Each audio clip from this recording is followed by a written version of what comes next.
before we do anything else, I need to put a massive spoiler warning on the front of this. I'm going to be talking about stuff deep into Baldurs Gate 3, so if you don't want any spoilers for Baldurs Gate 3, and we're talking like, this is like Chapter 3 and beyond, alright? So if you haven't got to Chapter 3, if you haven't finished the game, and you're worried about spoilers, you maybe pause the video, go do that, and if you ain't worried about spoilers, we can go ahead and finish the video that I'm gonna talk about stuff. Alright, so let's do that. So who the heck is this? Like, who is it? Or what is it? Well, I know kind of what it is, but who is it? There's no context for it. It's just dropped in as a stage. There's a little bit of context for the space, but it's never addressed. We never talk about who this is. And as far as I can tell, searching around online, nobody has any really good ideas of who this might be. So let's dive into it. Let's find out who the massive skeleton in the Astral Prism is. So it may be a good idea to get a bit of context on this at first. So those of you who haven't played Baldurs Gate 3 or perhaps just decided to soldier on regardless of spoiler warnings, good for you, I'm a bold man as well. In Baldurs Gate 3, you're given an artifact called the Astral Prism. It's kind of a hard rock, heavy metal D20. It's got a bunch of runes on it, and throughout the game it kind of protects you from mental assaults, and Mind Flayer is very mysterious, and you can't get rid of it. It's magically stuck to you. Later on, it is revealed that the Astral Prism, I keep calling it Prism, and that will become important later. Astral Prism will transport you to a space on the astral plane where you can find the Guardian, aka the Emperor, and his prisoner, Orpheus. Is it Orpheus? I better check. Alright, yeah, it's Orpheus. Alright, so Orpheus is a contender for the Githyanki throne. He is a direct rival of Vlaakith, who is the Githyanki queen, and the Guardian / Emperor has locked up Orpheus in this space in order to use his power to prevent you and your party from turning into Mind Flayers. All of that aside, let's talk about the Astral Prism again. So, let's talk a little bit about what the Astral Prism is and what the Astral Plane is to give some context before we dive into who the hell the giant skeleton is whose head we're hiding out in. The Astral Plane, to start off with, is kind of like big, spooky space in Dungeons & Dragons, and it's also the number one place that I will confuse with the Ethereal Plane. There's too many planes in Dungeons & Dragons, and it's really hard for me to keep them all straight. I'd be a terrible air traffic controller. The Astral Plane, specifically, is vast. It's infinite, and it is a space. There's all kinds of planets and worlds and everything. There's also massive corpses of gods floating around the Astral Plane in the D&D universe. So when a god dies from lack of worship, they're like celebrities. If you stop paying attention to them, they disappear. When a god dies, its corpse floats around in the astral plane, and you'll just have these god corpses all over the place. So that's important to the what. That lets us know that since we're in the astral plane, we're on a giant corpse in the astral plane. This is the corpse of a dead god. So going back to the Astral Prism, a lot of time the Astral Prism is spoken of in a way that it contains the Emperor and Orpheus, and that you open it up and they're inside like a Cadbury egg or a Kinder egg. That's not necessarily true. What in fact is happening is it's kind of a cosmic GPS. It is it's the linking portal that will take us specifically to that place in the astral plane where Orpheus is being held and where the Emperor is residing on our giant god corpse. This is important because the astral plane is huge, and in fact links to a lot of other demi-planes in D&D lore, but because it is so large, without a way to kind of find what you're looking for, it's very difficult to navigate, and that's kind of why like the Mind Flayers and the Gith don't just roll up en masse to where Orpheus is being held, because it'd be really difficult to find, and it'd be really easy to find if you had a handy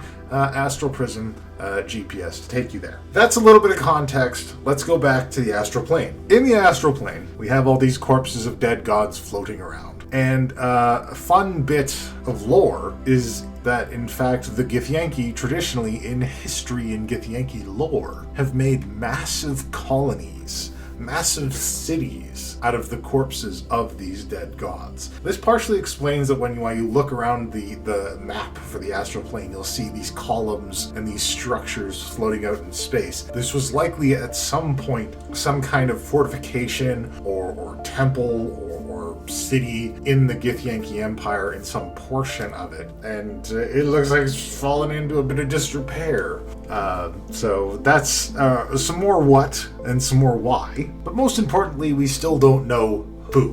Who is this giant god corpse? Well, short answer is, I don't know. Long answer is, we got some theories. I did some looking around, I did some research into this. I spent a lot of time pawing through dead gods, missing gods in the Faerunian pantheon, and then the broader pantheon of Toril. A lot of dead and missing gods out there. Somebody should find these missing gods. Anyways, I went digging through all that stuff. I went digging through Reddit forums and theories that other people had put out in regards to who this skeleton might be. And we're going to go through a couple of them. Right off the hop, I'm going to exclude the suggestions from, real world pantheons. A god in your religion is dead and we put it in our video game is kind of a bold statement for them to make, and I'm not positive that that's something that was done here. But taking a close look at the skeleton, before I get into the theories, let's take a look at what we're looking for. So if we take a close look at the skeleton we see in the Astral Plane, we notice a couple things about it. Number one, loves the bling. Loves the bling. Got a lot of jewelry. A lot of bracelets floating around on this, a couple rings. We got a big shiny crown with kind of purpley red gems in it. And we also have 4 arms, no legs, although the legs might be missing. Maybe the legs are somewhere else. We don't know. Also, the skull. The skull has some very interesting traits about it. And let me get into the theories about those traits in a moment, but let's talk about the skull. So, the bottom jaw of the skull is separated, kind of like a snake's or like a predator. So it definitely splits a little bit, the bottom jaw. And you might say, well, Puck, maybe the bottom jaw is just broken. There's a lot of broken parts of this thing. You would think so. But if you go take a look at the broken portions of the skull in the back, you can see a very specific kind of honeycomb, kind of like the inside of an arrow bar if you're Canadian. Just pitted texture on the broken pieces of bone, because this is what it looks like inside bone when you break it. You don't see that texture on the split portions of the jaw. So the jaw is not broken down the center. It is naturally like that. It is the same kind of texture that they have there on the rest of the bone. That is the theory. Also, this skull might have 4 eyes. If you take a very close look at it, and it's very difficult with the camera, and this is the footage I have, I did my best with it. We can take a look and see that there appear to be additional eye sockets just to the sides of the first 2. Normal skulls don't look like this. They don't have these big holes. There's normally the normal amount of holes is there, and there's 2 extra. All right, and so we got split jaw, we got extra eyes, we got 4 arms, and we got no legs, and we bling. So this is what we know about the skeleton in the Astral Plane. Let's talk about the theories. Now, of course, the first thing I wanted to do is look into gods and deities that would be associated with both the Githyanki and both with Mind Flayers as well. Ran into a real big issue right off the bat, and that issue is Githyanki and Mind Flayers kind of don't do religion. They're pretty agnostic. They don't have a lot of gods. They don't do gods. The closest thing to a god is Vlaakith, who is low-key a lich, but maybe high-key a lich, depending on who you talk to. And that's pretty much it. That's end of story. Mind Flayers have had 2 gods in their past, but with Mind Flayers being very mental-centric, both of those gods don't have a body. They don't have forms. They don't have physical forms. They're mental energy or their brain, and they're not even well worshipped, which I guess would make them great candidates for being dead. But also, they don't fit the description, so that's kind of a dead end. Other names that got thrown around a lot when I was researching, looking through various forums, is some people are saying, well, maybe it's Merkel. Not every skeleton is Merkel. This definitely wasn't always a skeleton. There's a lot of brain bits inside the skull. Also, this doesn't look like Merkel.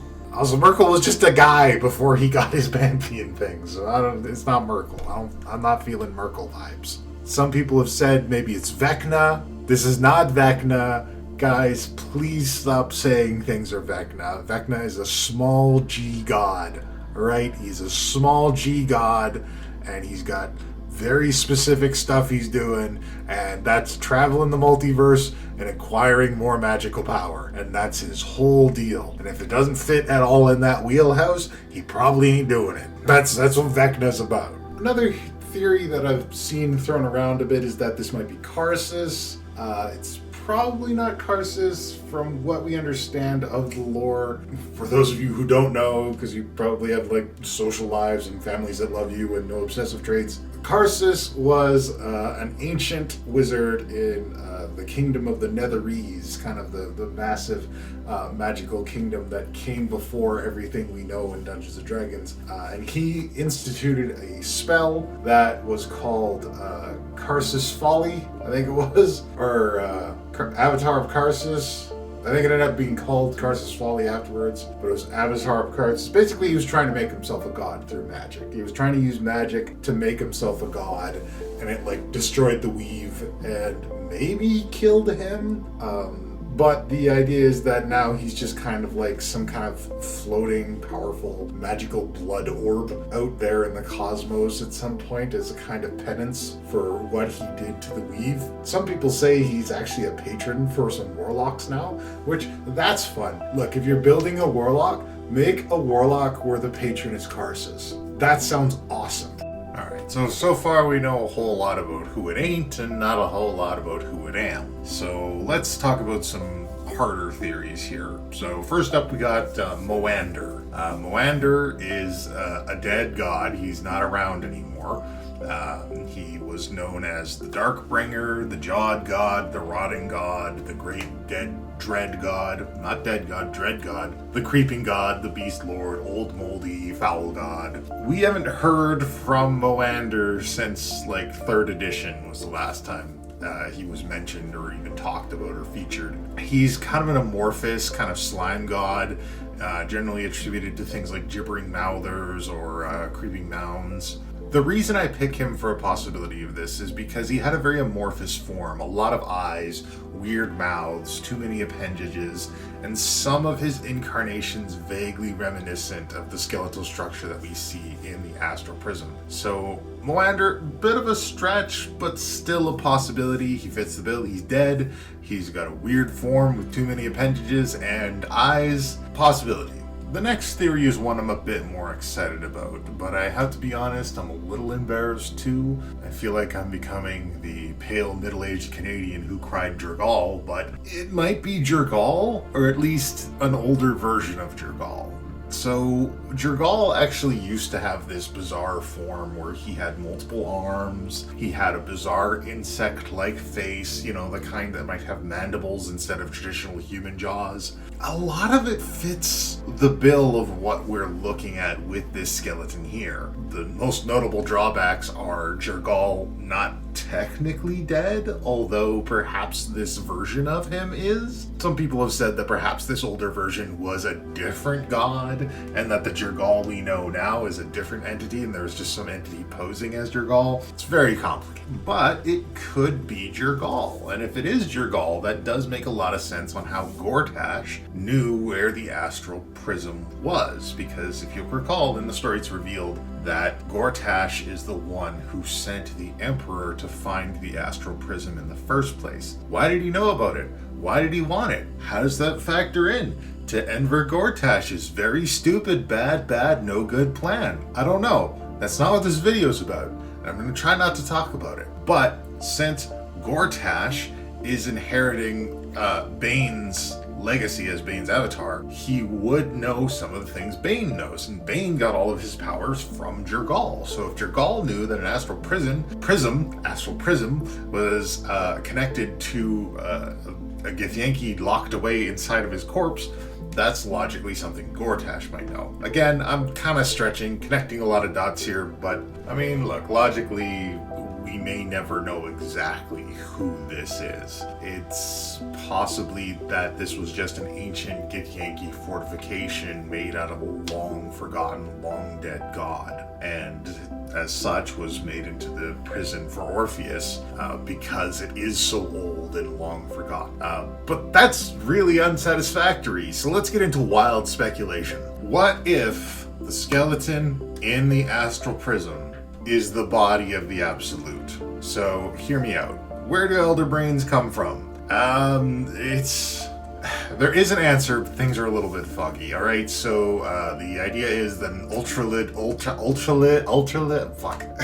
an ultralid, I don't know if I'm pronouncing it right, is basically an uber mind flayer. Occasionally one is born, and when it grows up and it becomes elder, and it can be formed into an elder brain through a complex process when it dies. Now, that being said, lore with mind flayers has always been kind of fluid over the years, and we know that that's not the only way to get to an elder brain. We know that if an illithid tadpole infects a dragon, it can become a kind of elder brain itself. So obviously there's more than one way to get there. What if whatever god this was received an elder brain tadpole and that created the Absolute? What if some elder brains, and let's be fair, the Absolute, it's a real big elder brain. It's a real big one.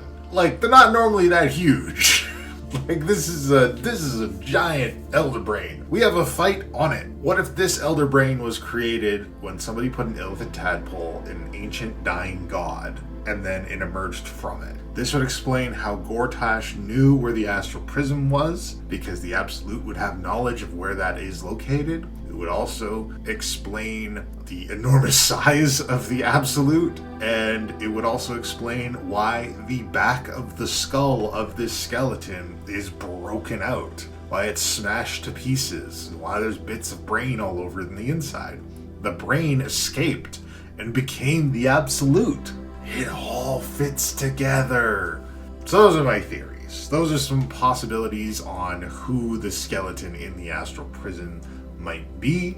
Who do you think it is? Go ahead in the comments and post your theories. Let people know what you think the skeleton in the Astral Prism is. Is it nobody? I don't feel like it's nobody. Somebody put a lot of effort into making this skeleton look a specific way, and there's obviously a lot of lore nerds on staff over at Larian that were working on this game. I just don't feel like it's nobody. So tell me who you think it is, and do the YouTube stuff on the video if you like what I did here, because if people really like this, maybe I'll do more theory videos and not talk about weird esoteric dungeon mastery stuff. Anyways, that's it for today's. Tell me who you think the skeleton is, and I'll see you guys next time. Until then, puck out.